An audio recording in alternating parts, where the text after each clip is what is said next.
Hi folks, Six Slices here. Now, if you watch the channel for a while, you'll know that one of my favourite little knives to actually carry and use is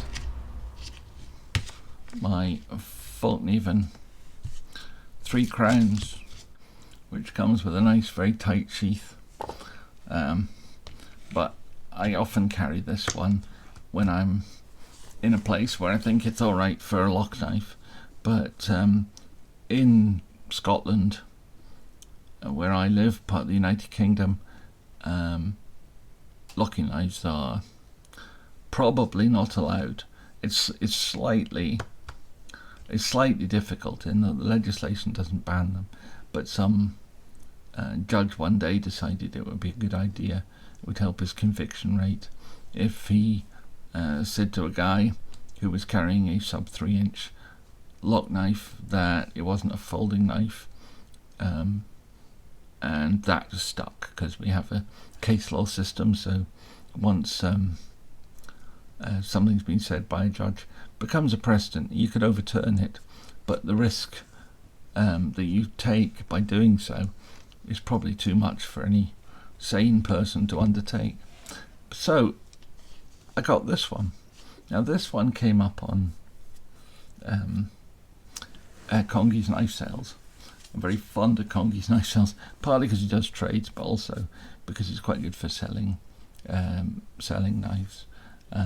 He sold one for me recently, and then I bought a knife off him with the proceeds.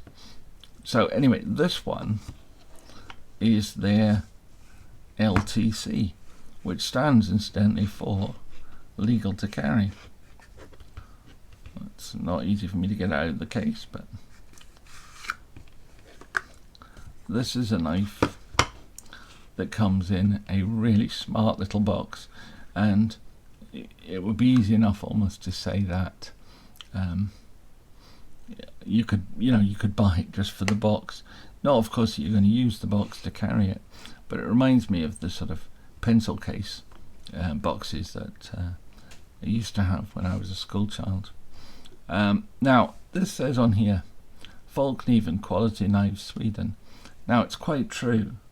Fallkniven knives are a Swedish company, but you shouldn't let that fool you. They're actually made in Japan.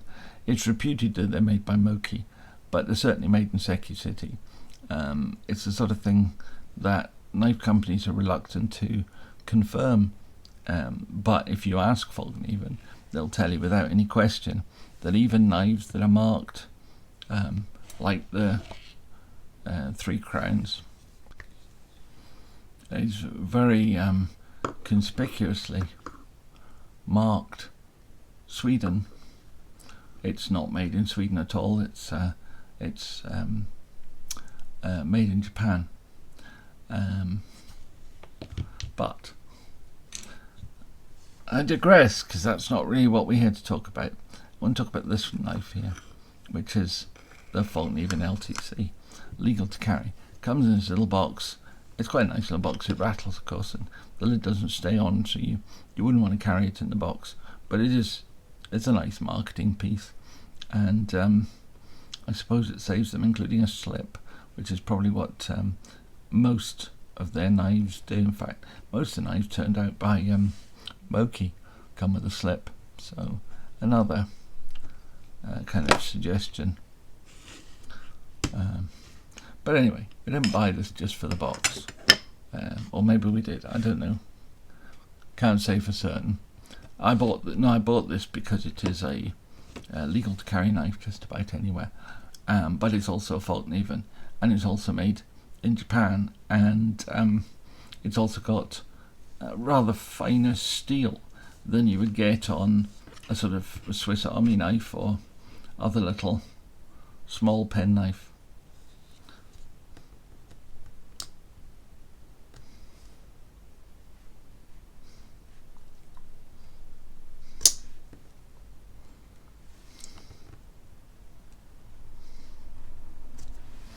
And for a penknife, a slip joint penknife, it has a relatively easy open but a good snap, which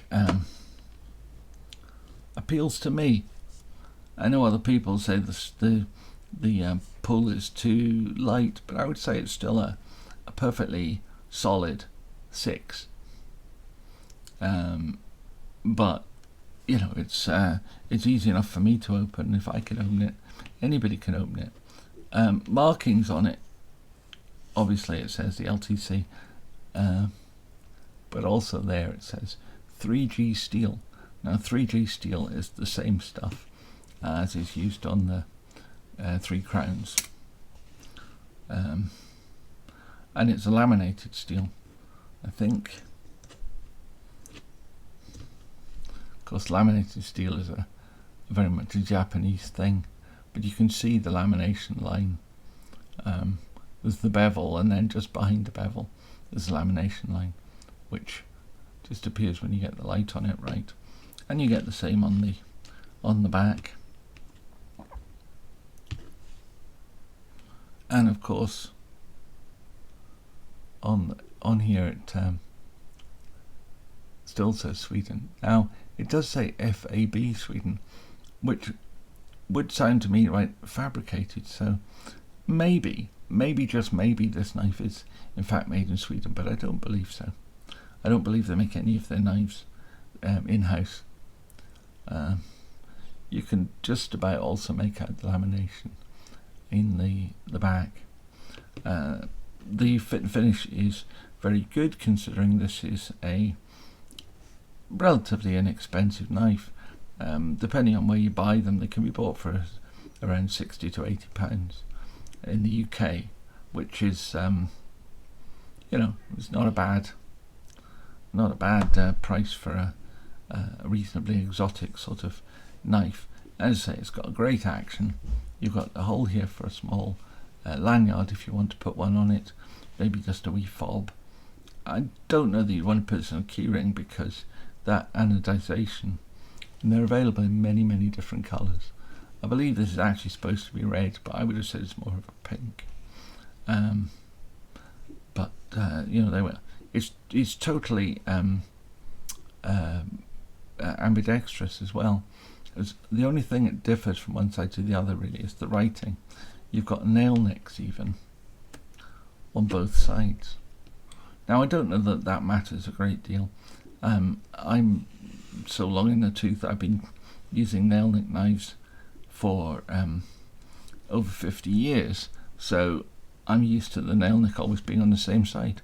But it's one of the things I do like about Fallkniven, is that they put them on both sides, and they do that pretty, I believe, with all their knives. Certainly all the log backs, and I think this is the only slip joint one that they do. Certainly it's the only slip joint one I've ever had from them, but I've had a few lock knives, and I've got a really nice Embla sheath knife as well. So anyway, this is a nice little knife, a huge amount to say about it. Comes very sharp, the bevel's nice and even, it's got a nice laminated steel, 3G steel. It's legal to carry just about everywhere because it's a slip joint, and it has a blade of, well, even measured from the scale, we're talking about 2 1/4 inches, and there are some places with 2.5 inch blades, particularly in some parts of America, funnily enough. 2.5 inch blade is a thing, and measuring the cutting edge, it's at 2 inches. So I don't know of anywhere where this isn't legal to carry, if it's possible to carry a penknife at all. I mean, in the UK there are places like pubs, schools, hospitals, certain government buildings where the carrying of a knife is never allowed. Although I think, you know, even in some of those scenarios, you probably wouldn't get more than a rap on the knuckles for carrying this, and informed of the law, because it's so innocuous. But it's marginally bigger than a Victorinox SD, but considerably more practical because it's got a rather larger handle, and the blade is just enough bigger to be useful for enough things to make it a worthwhile knife to carry. So anyway, if you like this stuff, please give it a thumbs up, and if you want to see more of it, please remember to subscribe and remember to ring the bell. So thank you very much. See you next time. Bye.